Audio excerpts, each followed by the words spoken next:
ici, là, avec 7 j'ai l'impression que ça fait mal beaucoup au Parti québécois. Oui, c'est sûr. Dans Héberville, Riedel, ça aussi, c'est ministrable dans un cabinet. C'est un homme d'affaires très prospère qui, donc, c'est en face de Saint-Jean. Et l'ADQ est arrivé deuxième, je pense, à la dernière élection. Dans Montmagny, il est finalement Claude Roy, celui qui est contre le registre des armes à feu, le commentateur là, de chasse et pêche, qui défait les libéraux. Ça fait 18 ans que c'était libéral, cette circonscription de Montmagny-Lillet. Et dans Mirabel, ça, il y a quelque chose. Il y a une histoire là-dedans. Mme Baudouin qui est défaite par François Desrochers. M. Meilleur, qui était candidat de l'ADQ la dernière fois, qui s'est fait battre. Là, il est passé aux libéraux par sa femme est libérale. Et puis là, évidemment, les libéraux ne sont plus dans la carte. Alors, il aurait dû garder... Oui, c'est ça. Bon. Alors ça, c'était particulier, effectivement, parce que M. Meilleur avait été candidat en 1994 et en 2003. Et là, ils ont changé d'option pour aller au Parti libéral du Québec. Le maire de Mirabel. Ça va pas bien pour le Parti québécois. Martine Biron à la permanence du PQ à Montréal avec... Avec qui? Ah, avec le directeur général. Oui, exactement. Bien, écoutez, il y a eu une petite poussée de bonheur tout à l'heure quand on a annoncé l'élection d'André Boisclair. Les gens nous voient en ondes, alors ils applaudissent. Mais tout de même, c'est un scénario quand même assez difficile. En fait, je dirais, M. Paquette, que les gens ici sont assez saisis des résultats jusqu'à maintenant. On est un peu saisis, mais comme vous pouvez voir, l'atmosphère est toujours bonne. On est partout au Québec actuellement dans les luttes à 2 ou à 3 et on va continuer à se battre jusqu'à la fin. Qu'est-ce qui est si surprenant pour vous? Est-ce que vous ne vous attendiez pas du tout à être troisième? On a annoncé depuis fort longtemps que ça allait être des luttes à 2 et à 3 partout. Alors, notre organisation s'est mise au pas ce matin et on a travaillé très, très fort là-dessus. Comme vous pouvez voir, l'enthousiasme est ici encore. Oui, mais là, on n'est pas dans le plan A, on n'est pas dans le plan B, on est rendu presque dans le plan C. On n'a pas encore baissé les bras, regardez. On a encore gardé quelques sièges, puis on est encore confiant.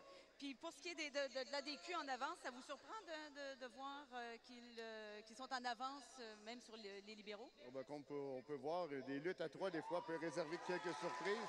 Mais regardez, on va espérer d'autres surprises avant la fin de la soirée. Bien, Monsieur Paquette, merci beaucoup. Alors voilà, Bernard, assez surprenant ces résultats. Oui, peut-être une bonne nouvelle pour le Parti québécois. Je pense qu'un autre, un 19e élu, c'est dans la circonscription de Marie-Victorin, Bernard Drainville, qui est élu pour le Parti québécois, qui succède à Cécile Vermette. Son opposant libéral, c'est Nick Leblanc, qui a été élu déjà comme conservateur. Il est passé à l'Alliance, il est passé au Bloc québécois, et puis l'Alliance après, puis ensuite, là, comme libéral. Alors, mais Bernard Drainville, donc un premier mandat, puis je le répète, il va aller loin, lui, en politique. Écoutez, ça me semble Bernard, assez évident. Ça me semble évident. Écoutez, Bernard, il y a cette consolation pour les péquistes avec M. Drainville, mais ça va très mal, écoutez, dans la Montérégie, parce que vous avez des comtés, même comme Verchères, là, où il y avait une avance de 8 000 à la fin de Bernard des décomptes. Landry, ça. Bon, alors le Parti québécois mène, mais ils sont talonnés par l'ADQ. Oui. Monsieur Camille Bouchard dans Vachon, actuellement, est en deuxième position. Taillon, écoutez, l'ancien comté de Pointe-Marois, René Lévesque, le Parti québécois est là, mais il est talonné par l'ADQ. Alors, il se passe quelque chose, c'est évident. La même chose dans Bordua. Bon, M. Curzi se détache, mais par 400 voix. L'ADQ est deuxième. Donc, l'ADQ est dans les terres péquistes de façon très agressive. Oui, enfin, il se passe quelque chose qui ne passe pas. C'est soit un vieux parti, finalement. Marie-Josée, en Estrie, il n'y a rien d'acquis, hein? Non, en effet, et c'est serré à certains endroits, puis ça bouge. Allons voir Johnson, si vous le voulez bien.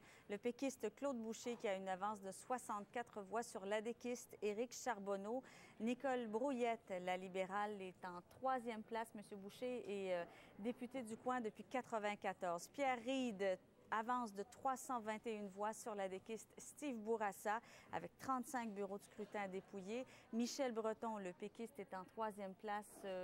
Mégantic Compton, la libérale, qui a repris la première place avec 341 voix d'avance. Jocelyn Brouillette, l'adéquiste, est en deuxième place et la talonne. Gloriane Blais, du Parti québécois, est en troisième place. Saint-François, Monique Gagnon-Tremblay, qui a 397 voix d'avance, première femme présidente du Conseil du Trésor à l'Assemblée nationale. Mariette Fugère du Parti québécois est en deuxième place cette fois-ci. François Rioux de l'ADQ est plutôt troisième. Alors, allons voir Sherbrooke. Monsieur Charret est en deuxième place, 372 voix derrière Claude Forgue, le candidat du Parti québécois qui est président de la Corporation de développement économique, directeur général de Centraide aussi. Michel Dumont, lui, est toujours en troisième place. C'est un peu plus loin, voilà, pour Sherbrooke, avec à peu près le tiers des bureaux de scrutin. Laurier-Dorion, Elsie Lefebvre a repris la deuxième place. Elle était en tête tout à l'heure. l'heure. Jerry Sklavounos, le candidat libéral de 30 quelques années qui a 110 voix d'avance dans cette circonscription. Kelsey Lefebvre avait ravi dans une complémentaire, mais qui était libéral auparavant. Alors, Jerry Sklavounos, le libéral, pour le moment, qui est en légère avance dans Laurier-Dorion. Mercier, Amir Kadir, toujours en deuxième place, très près du péquiste Daniel Turp, qui détient la circonscription depuis 2003. Nathalie Rochefort, l'ancienne députée libérale de la circonscription, qui est en troisième place, mais plus loin derrière. Crémazie, Michel Lamquinty, la députée sortante libérale, toujours en avance de 180 voix. C'est serré entre elle et Lisette Lapointe, la candidate vedette péquiste, épouse de l'ancien premier ministre Parizeau. La déquiste est plus loin derrière. Alors voilà pour ce petit tour d'horizon. Bien, alors voici où nous en sommes. Les suffrages exprimés jusqu'à maintenant, 32 aux libéraux, 31,5 à l'ADQ et 29,1 au Parti québécois. Regardez, là, il y a seulement entre l'ADQ et le PQ et le Parti libéral 2 qui les séparent. Et en termes d'élus, c'est la même chose. 33 élus chez les libéraux, 31 à l'ADQ. C'est serré, oui, c'est chaud. C'est un trio en tête. Et c'est ce qui fait que la carte électorale a pris une toute nouvelle forme. Le ministre du Travail, M. Lessard, qui est élu dans ce comté de Frontenac, on disait qu'il était menacé par la DQ, mais en tout cas, lui, il passe à travers. Et Marie Malavoie, dans Taillon, qui succède à Pauline Marois, bien sûr, qui avait été élue, évidemment, à la faveur d'une partielle, il n'y a pas longtemps. On dit la troisième fois parce qu'elle avait été déjà élue dans Sherbrooke, mais elle avait dû démissionner. Et dans Rosemont, Rita Dionne-Marcelet, 4e mandat, c'est un pilier, ça, du Parti québécois, qui était ministre responsable des questions énergétiques. Dans Blainville, Pierre Gingras, l'ancien maire de Blainville, qui défait Legendre, Richard Legendre, du Parti québécois. L'ancien maire de Blainville. Donc, voilà, c'est dans les Basses-Laurentides. Ça, c'est Saint-Eustache et toute la région. Chicoutimi, Stéphane Bédard, élu pour la 3e fois, finalement. Ouf, il doit dire ouf. C'est lui qui était contre André Harvey, hein? Oui. Et dans Shefford, finalement, c'est Born Ardel qui est élu et qui défait M. Brodeur du Parti libéral. Alors, voyez, regardez là, ce qui se passe sur les cartes, Bernard. Regardez les Laurentides. Les libéraux ont maintenu... on ne voit que les élus, évidemment, là, non pas les meneurs. Alors, Argenteuil reste rouge, label péquiste, mais il y a dans la petite carte, là, vous voyez le bleu adéquiste, Prévost, Blainville, Mirabel, Groux. Alors, c'est des comtés nationalistes, ça, que l'ADQ est allé chercher. Nous allons aller maintenant dans l'autre région qui était entièrement péquiste. Alors, voici, chez les élus uniquement pour l'instant, dans Berthier, dans Masson, c'est des gains de l'ADQ. Reste à voir, on nous dit que pour l'instant, M. Legault dans Rousseau a repris l'avance. Il faudra voir dans Joliette. L'Assomption aussi, l'Assomption. Il y a l'Assomption qui, qui est en plus petit. Alors, Montérégie. Jacques Parizeau pendant longtemps. Comté de Jacques Parizeau, c'est Jean-Claude Saint-André. Et puis, bon.